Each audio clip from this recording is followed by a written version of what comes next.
और जब वो बीमारी आपको पता है, अगर आप जानते हैं कि उस बीमारी के कारण से परे, जिसे कॉज एंड इफेक्ट कहते हैं, उससे परे आपको उठना अगर आ गया तो आपने उसकी बीमारी ठीक कर दी। और उससे परे उठाना बहुत ही आसान है, उसको कुंडलिनी पर डाल दीजिए। कुंडलिनी जो है ये कॉज और इफेक्ट से परे है। अगर आपने उसको कुंडलिनी पर डालकर उसकी कुंडलिनी उठा दी, खत्म, काम खत्म, वो सब तबीयत ठीक हो गई उसकी। कभी कभी कुंडलिनी का जागरण और उसका बिठाना थोड़ा मुश्किल जाता है, वो दूसरी बात, पर अगर वो हो गया तो काम खत्म, फिर आपको आगे कुछ करने की जरूरत नहीं। जो इतनी बड़ी बड़ी कठिन समस्याएं हम लोग सोचते हैं और सोचते हैं कि इसमें इसका कारण यह है और इस वजह से परिणाम यह है और इस कारण परिणाम को ठीक करने से सब चीज ठीक हो जाएगी, कभी भी वो चीज नहीं ठीक होने वाली। मैंने आपसे पहले बताया कि एक चीज ठीक करेगा तो दूसरी खराब हो जाएगी। उससे परे जो परमात्मा का साम्राज्य है, जो सहस्त्रार में विराजता है, उस साम्राज्य में आप आइए, आपका आगमन हो, आपका स्वागत हो, नमस्कार करके आप अंदर आइए। और जब वहां आप बैठे हुए तो किसकी मजाल है जो आपकी ओर आंख टेढ़ी करके देखे। मराठी में रामदास स्वामी ने कहा है, समर्थाची याव कृपा हे असा सर्व भूमंडळी कोण आहे। जिसने समर्थ की ओर आंख तिरछी करके देखी, ऐसे सारे भूमंडल में कोई नहीं। लेकिन पहली चीज यह है कि आप क्या परमात्मा के साम्राज्य में आए हैं या नहीं, फिर आने के बाद वहां जमे हैं या नहीं। जमने की बात बहुत बड़ी सोचने की। तो सत जो है, जिसे हम सत कहते हैं, वो सत हमें अपने सेंट्रल नर्वस सिस्टम से जाना जाता है। कोई कहेगा कि माँ यहाँ पर ये फूल बिछे हुए हैं, ये हम अपनी आंख से देख रहे हैं ना, ये आंख हमारी जो है, ये हमारी सेंट्रल नर्वस सिस्टम बता रही है कि ये यहाँ फूल रखे हुए। फिर हम जब महसूस भी करें तो हम कह सकते हैं यहाँ फूल है, क्योंकि हम इसे महसूस कर सकते हैं। इसकी जानिब जिसे कहते हैं, इसको जानना जो है, यही ज्ञान है, यही वेद है, जिससे विद होता है, जिससे बोध होता है। जो हमारे सेंट्रल नर्वस सिस्टम में जाना जाता है, यही हमारे उत्क्रांति का लक्षण है। और बाकी जो कुछ जाना है वो दिमागी जमा खर्च है या तो भावना की फेंक। इसलिए जब कुंडलिनी जा करके संस्कार को प्रकाशित कर देती है तो हम सब ज्ञान के अधिकारी हो जाते। आप सोचिए कि जब हमारे यहाँ ये संत साधु हुए थे, तब यहाँ न यूनिवर्सिटी थी, न कॉलेज था, न कुछ था, लेकिन ज्ञान के भंडार थे, दृष्टा थे। एक से एक लोग इस संसार में हो गए। लंदन में एक विलियम ब्लेक करके बहुत बड़े कवि हो गए हैं। अगर आप उनका भविष्य पढ़ें तो आश्चर्यचकित हो जाएंगे कि वो एक एक चीज को, सहज योग के बारे में उन्होंने इतने साफ तरीके से लिखा है कि बड़ा आश्चर्य होता है। ऐसे दृष्टा मार्कंडेय जैसे लोग अपने इस देश में हो गए, तो आप लोग क्यों नहीं हो सकते? शुरुआत में जरूर एक ही मछली पानी से बाहर निकली थी, उसके बाद 10-12 निकली हुई, फिर 1,000 निकली हो, फिर उसके बाद न जाने कितनी मछलियां उससे निकल करके आज मानव स्थिति में बैठी हुई। उसी प्रकार अनेक वर्षों से हम लोगों ने तपस्या की हुई है, परमात्मा से योग मांगा है, मेहनत की है, और आज सर्वसाधारण मनुष्य बन करके संसार में आए हैं।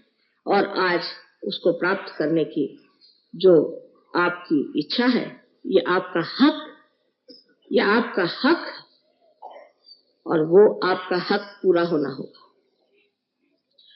जो साधु संतों ने कहा है, जो इन अवतरणों ने कहा है, वो सब सच करके दिखाना होगा।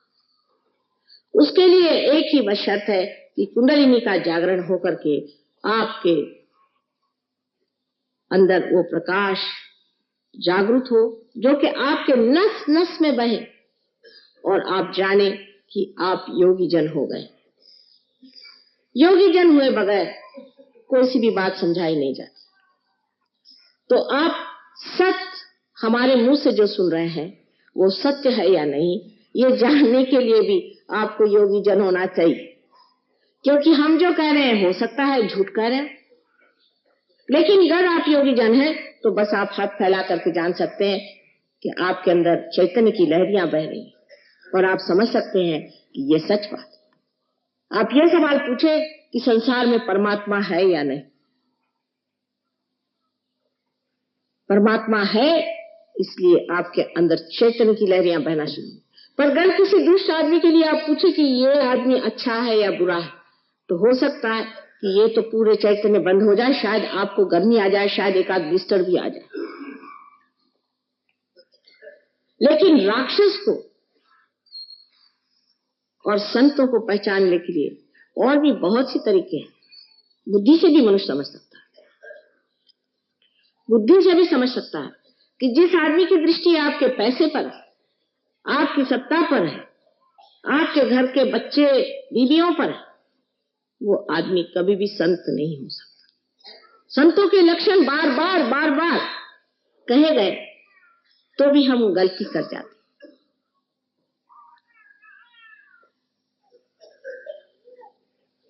इसलिए पहले सत्य को जानने के लिए कुंडलिनी को हमारे संस्त्रार में प्रवेश करके उसको प्रकाशित करना चाहिए, जहां ये हजार पंखुड़ियां जागृत होकर के सुंदर कलियों के जैसे, पंखुड़ियों जैसे सुंदर नृत्य करें। इसे आप देख अभी नहीं सकते, बाद में आप देख सकते, क्योंकि जब आपको हो जाते हैं, जब आप स्वयं ही प्रकाश होते हैं, तो आप प्रकाश कैसे देखेंगे? जब आप प्रकाश हो गए तब लोग पूछते अब मां क्या करें? जब दीप जला लिया तो आप प्रकाश दीजिए। जब तक आपके बुद्धि में ये प्रकाश नहीं आता है, तब तक आपकी शक्ति 1000 गुना कम है। मैं तो कहूं कि इसका कोई अंत नहीं, फिर अनंत तक है शक्ति। पर उससे पहले इतनी सी जो शक्ति है, जैसे कि एक बरगद का पेड़ एक छोटा सा बीज होकर के अंत में इतना बड़ा पेड़ हो जाता है, उसी प्रकार जो मनुष्य की बुद्धि अपने को इतनी छोटी और सीमित लगती है, वो इस कदर बढ़ जाती है कि उसकी शाखाएं फिर चारों तरफ उतर उतर के उसे और विस्थापित करते जाती। ये परमात्मा का सत्य स्वरूप है, आत्मा का सत्य स्वरूप है। आत्मा सत्य को बताता है, लेकिन सहयोग में जरूरी है कि आपकी बैठक होनी चाहिए। अब आपने म्यूजिक सुना, हिंदुस्तानियों को तो ये बात समझनी चाहिए कि म्यूजिक चीज जो है बैठक के बगैर नहीं, बैठक चाहिए। पार तो हो जाएंगे आप, ठीक है, पर उसके बाद अगर बैठक नहीं हो तो आप समर्थ नहीं हो सकते, आप पूरी तरह से इस पे प्रभुत्व नहीं पा सकते। इसके लिए बैठक चाहिए, अभ्यास चाहिए, और जब तक वो अभ्यास नहीं होगा आपके अंदर उसकी संवेदना, इस कदर नाजुक संवेदना, गहन संवेदना जागृत नहीं हो सकती, क्योंकि ये नसों से जाना जाएगा और ये नसें आज तक जड़ रही। ये नस जब तक वो नवीन जागृति के नए आयाम में, डायमेंशन में जब तक नहीं जागृत होती, तब तक आप नहीं जान सकते।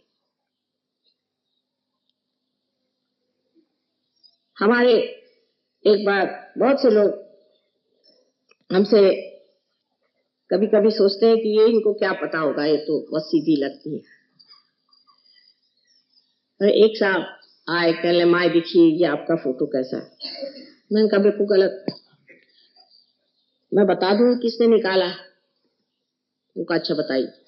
मैंने उस आदमी का नाम बता दिया जिसने ये फोटो निकाला। मैंने कभी देखा नहीं था, किसी ने भी नहीं।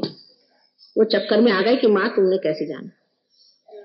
मैंने कहा हम सबके चक्रों को जानते, और उस चक्र को इस चक्र में जान रहे कि उसी पे सारा काम हो रहा है, इसका मतलब उसी आदमी ने फोटो खींचा।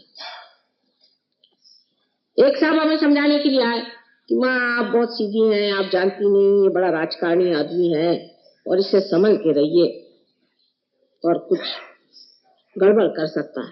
मैंने कहा अच्छा इतना ही बताना आपको? कहले हाँ। अच्छा आप सुनिए, आप मैं इसके बारे में क्या जानती हूँ। कि इसकी बीवी अपनी नहीं है, किसी ब्राह्मण की बीवी भगा के लाया है, अब इसका बच्चा तो और इसका है, लेकिन ये बीवी दूसरे की। और सब उसका मैंने जो कच्चा चिट्ठा खोलना शुरू कर दिया तो वो आंखें फाड़ गई, देखने लगे कि माँ ने इस आदमी को तो एक ही बार देखा और इतना कैसे बता गई। पर ये बताना कोई बड़ी भारी बात नहीं, इसकी कोई जरूरत भी नहीं आपको, लेकिन आप ये बता सकते हैं कि आप में कौन सा दोष है। और जब आप सत्य हो जाते हैं तो असत्य से आप अलग हो जाते हैं। जैसे कि इस कपड़े पर अगर कुछ दाग लगा है और उस वक्त प्रकाश आ गया तो मैं इससे अलग सोचती हूँ कि इसे कैसे साफ कर दिया जाए। इसी प्रकार आप अपने से अलग हट करके जानते हैं कि ये असत्य है, ये हम नहीं ले सकते। जैसे आज एक साहब आए, कहले माँ मेरा आज्ञा चक्र आप ठीक कर दीजिए। मतलब क्या कि मुझे अहंकार हो गया, इसे आप निकाल दीजिए। अगर किसी आदमी को कह दीजिए कि आपको अहंकार है तो वो मार बैठेगा आप। लेकिन जिस वक्त आज्ञा चक्र में दर्द होने लग जाता है तो खुद ही कहते माँ मेरा आज्ञा चक्र आप ठीक कर दीजिए, इस आज्ञा से मैं परेशान हूं। क्योंकि जो चीज आपकी दूषित है वो इशारा ही नहीं करती, कभी कभी दुखती भी है, कभी कभी बताती भी है, जताती भी है, और आपके उंगलियों पे आप जानते हैं कि आपको क्या शिकायत है, और आपको शिकायत से एकाकार नहीं। हम लोग योग प्राप्त होने से पहले एकाकार होते। कोई आदमी है, जैसे एक किस्सा है, आप लोग बहुत सीरियस हैं, इतनी सीरियसनेस की कोई जरूरत नहीं, हल्की तरह से प्रसन्न चित्त बैठना। परमात्मा का विषय सीरियस नहीं है, गंभीर है लेकिन सीरियस है।